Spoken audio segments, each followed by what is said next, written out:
Madame la secrétaire générale de la préfecture, Stéphane Monteil, Madame la ministre, Madame Dariussec, Monsieur le président du conseil, Monsieur le vice-président du conseil régional, Audrey Lagrave, Monsieur le président du conseil départemental, Xavier Fortinon, Monsieur le président de Mont-de-Marsan-Maglo et maire de Mont-de-Marsan, Charles Daillot, Monsieur Grégory Randé, représentant de Monsieur Julien Dubois, vice-président du Grand Dax en charge du développement économique, de l'emploi, du commerce et deuxième adjoint à la mairie de Dax. Vous savez tout. Quel éloge, hein, Grégory?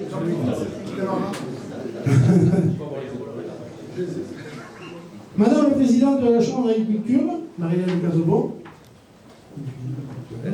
et qui est là, derrière la caméra. Monsieur le président de la CCI, François Lafitte.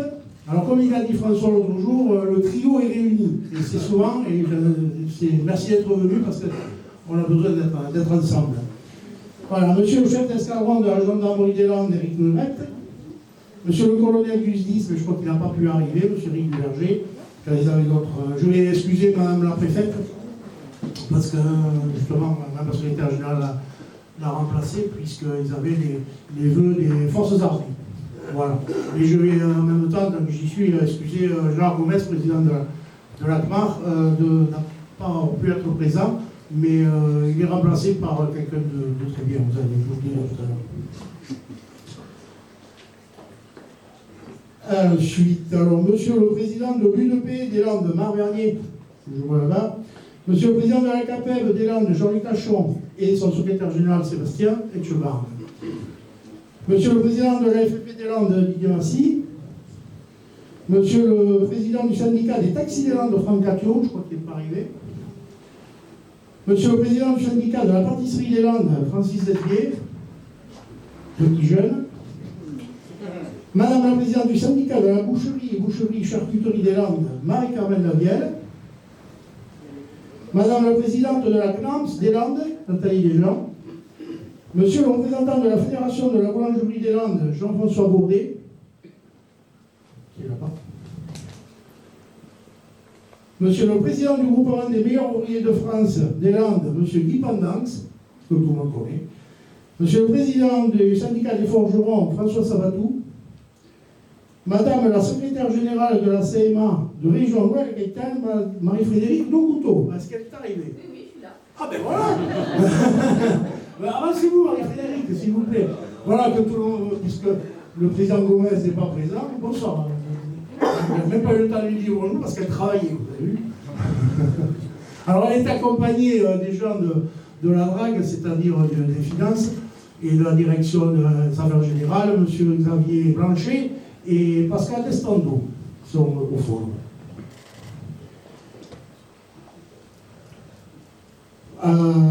Mesdames et messieurs les représentants des banques, des assurances et de France Travail, c'est plus pour l'emploi, hein, France Travail, non. Mesdames et messieurs les élus, les membres associés de la Chambre de métier et de l'artisanat des Landes, chers partenaires de l'artisanat landais, bonsoir et bienvenue.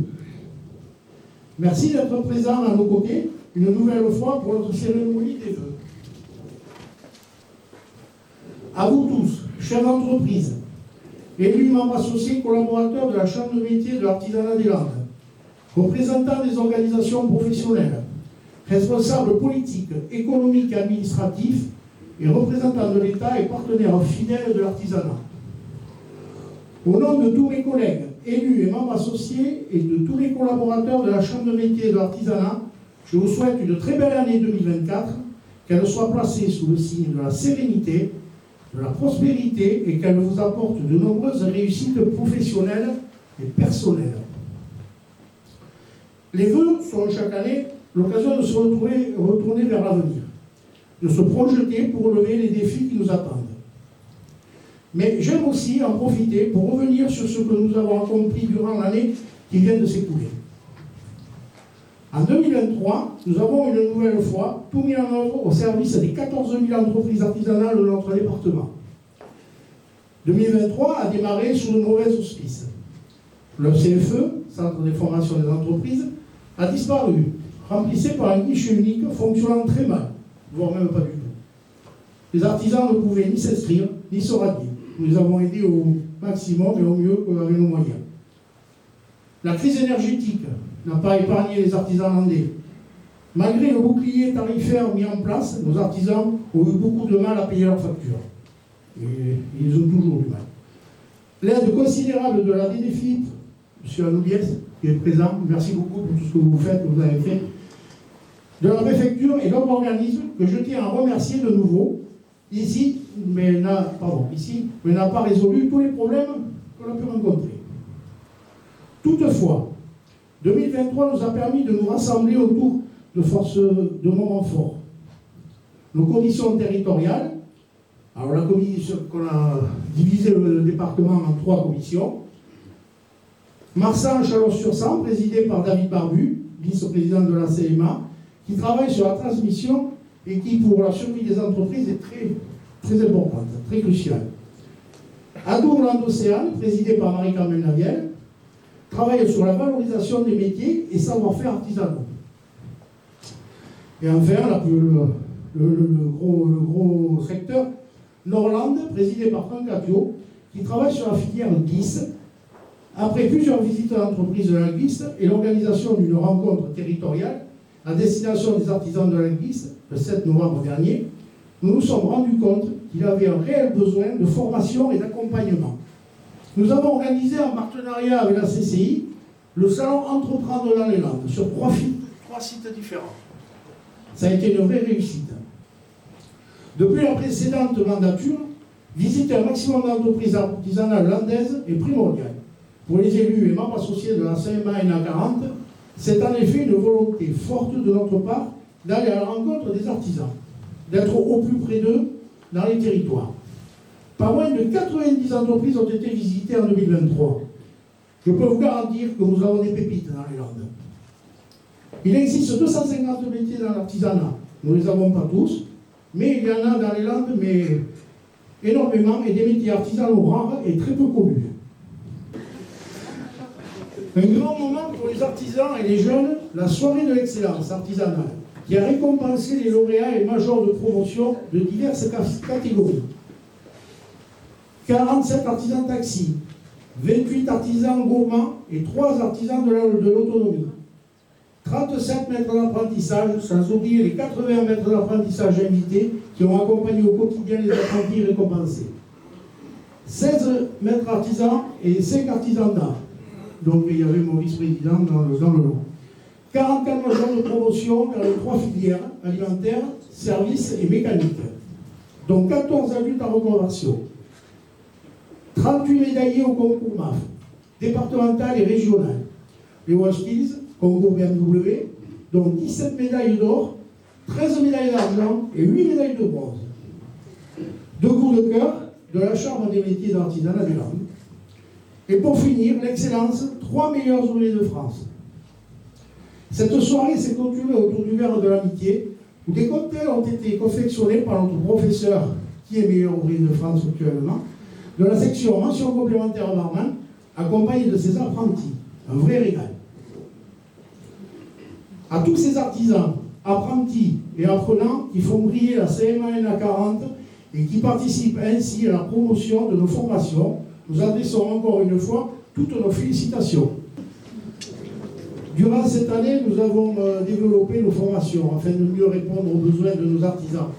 Un panel de formation adapté à chaque heure est ainsi disponible dans le cadre de la formation continue. Pour la formation initiale, notre CFA propose à tous des formations adaptées au marché du travail pour permettre à chacun de s'intégrer au mieux professionnellement. D'ailleurs, de nouvelles formations sont proposées à la rentrée 2024. Nous avons remis le trophée 2023 à Ville et Village et de la reprise artisanale à la mairie d'Ajacmo, à la rotonde, vous voyez.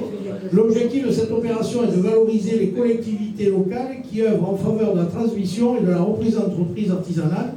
En amont, nous avions organisé en partenariat avec la CCI un atelier de la transmission. Plusieurs experts étaient à nos côtés. Banques, assureurs, notaires, France Travail, pour conseiller au mieux les artisans soucieux de leur transmission. Donc pour cette année qui débute, et comme pour la précédente, nous porterons au mieux, au plus haut la voix de l'artisanat, nous continuerons de défendre au quotidien les intérêts des artisans landais. Nos actions seront d'intensifier le rapprochement avec les artisans pour les accompagner au mieux dans leur démarche, dans leur quotidien. De poursuivre le déploiement d'une offre adaptée aux besoins dans une démarche orientée satisfaction client, bien que la diminution des frais et des taxes de chambre de métier nous pénalise énormément, surtout pour l'avenir des services rendus aux artisans. De construire des parcours personnalisés, de conforter notre position au porte-parole de l'artisanat sur le territoire et de réseau d'ambassadeurs. De se battre encore et toujours pour continuer à former nos apprentis, garder notre CFA digne de ce nom malgré la baisse des coûts de co. De travailler en synergie avec les autres acteurs économiques du département pour le logement et la mobilité, car il est très difficile, surtout pour les jeunes, de se loger dans les Landes. De ce fait, ils partent dans les villes mieux desservies. Pas forcément moins chères, mais bon, ils n'ont pas le choix, donc ils vont. C'est avec sa capacité d'adaptation à tous les niveaux, grâce à l'implication de ces équipes, que la Chambre de métier restera un acteur incontournable dans le parcours des artisans, des salariés et des apprentis dans leur entreprise. C'est aussi grâce à nos fidèles partenaires que nous avons pu atteindre de nombreux objectifs en 2023. Nous espérons évidemment poursuivre ces collaborations fructueuses en 2024 et entretenir le lien de confiance qui nous unit bien souvent depuis de nombreuses années. Je tiens à remercier tout particulièrement ce soir les représentants des institutions et collectivités locales, et notamment l'État, la préfecture des Landes, le conseil régional de Nouvelle-Aquitaine et le conseil départemental. Leur soutien à travers les multiples programmes d'investissement qu'ils développent nous est indispensable pour mener à bien nos missions. Je suis heureux de les accueillir dans cette assemblée ce soir, mais aussi tout au long de l'année. Je me tourne également vers nos partenaires privés, fidèles des plus fidèles. Nous sommes heureux de les voir par notre engagement renouvelé chaque année. La preuve de notre confiance, elle passe par le dialogue permanent que nous entretenons avec vous. Je remercie Eric Cadeau de sa présence. Il représente l'association APESA, donc j'en profite pour excuser Véronique Rousseau qui n'a pas pu venir, donc merci Eric de la représenter. Et si certaines personnes cherchent... Alors, en fait, APESA, c'est quoi? Ça vient au soutien des chefs d'entreprise en grosse difficulté. Et pour les personnes intéressées, vous pourrez échanger avec lui pendant le cocktail. Il pourra vous rendre des réponses. Dernier clin d'œil pour les apprentis du CFA et leurs professeurs, qui ont non seulement réalisé le beau bouquet de fleurs que vous pouvez admirer, mais aussi les délices sucrées et salées que vous allez avoir très vite le plaisir de déguster. Voilà, chers amis de l'artisanat, mesdames et messieurs, et comme l'a dit Léonard de Vinci, il n'est aucune chose qui aille plus vite que les années. Je vous souhaite de mettre à profit, aussi bien dans le cadre professionnel que personnel, chaque instant de 2024 qui s'ouvre.